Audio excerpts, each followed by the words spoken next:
સુરેન્દ્રનગર શહેરમાં ઉનાળાની શરૂઆત પૂર્વે જ પાણીની વિકટ સમસ્યા સર્જાતા સ્થાનિક રહીશોમાં ભારે રોષ જોવા મળી રહ્યો છે। આજે શહેરની ભીમરાવ, ફિરદૌસ અને મફતિયાપરા સહિતની 5થી વધુ સોસાયટીઓની મહિલાઓએ પાણીના પ્રશ્ને સુરેન્દ્રનગર મહાનગરપાલિકામાં હલ્લાબોલ કર્યો હતો।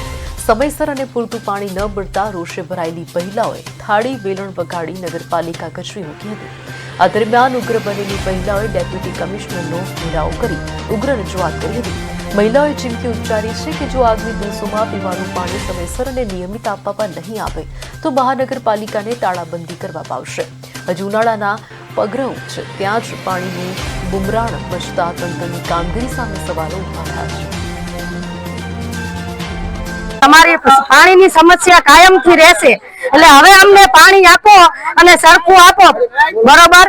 અને રમજાન મહિનો ચાલે છે, 12 મહિના પહેલા અમે આવ્યા હતા, અત્યારે અમે આવીએ છીએ, એટલે અમને પાણી સરખું આપો। અત્યારે શું પરિસ્થિતિ છે બેન? પાણી આવતું નથી, પાણી ઇમનામ નથી આવતું। મોટર ચાલુ કરીએ તો પાણી આપે છે અને અડધી કલાકે પૂરું પાણી નથી આપતું, કલાકનું કે છે પણ પાણી આવતું નથી। કેટલા ઘરોને તકલીફ છે? બધાને તકલીફ છે જ તે। ફિરદૌસ, ભીમરાવ,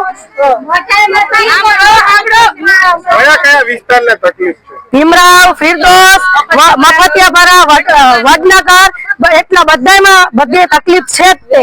અને વેલનાથ શું માંગ છે હવે?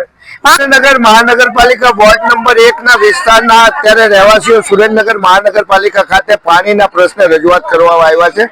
સૌથી મહત્વની બાબત એ છે કે આ તમામ વિસ્તારોમાં પાણી પૂરતું નથી આવતું, સમયસર નથી આવતું અને ચોખ્ખું નથી આવતું, જે સંદર્ભે અનેક વખત સુરેન્દ્રનગર મહાનગરપાલિકાને રજૂઆત કરવા છતાં સુરેન્દ્રનગર મહાનગરપાલિકાએ કોઈ પણ જાતની નક્કર કામગીરી કરી નથી। તેથી આજે આ વિસ્તારના મહિલાઓ અમારી સાથે સુરેન્દ્રનગર મહાનગરપાલિકાના કમિશનરને રજૂઆત કરી કે સૌથી મહત્વની બાબત એ છે કે આ વિસ્તારના જે માઇનોરિટીના લોકો છે એમને રમજાન ચાલુ થતો હોય સવારના ટાઈમે ફિક્સ ટાઈમે પાણી આપે અને બાકી તમામ વિસ્તારમાં પાણી ઓછું આવે છે અને પૂરતું પાણી આપે, સમયસર પાણી આપે અને ચોખ્ખું પાણી આપે એવી સ્પષ્ટ માંગણી કરી છે।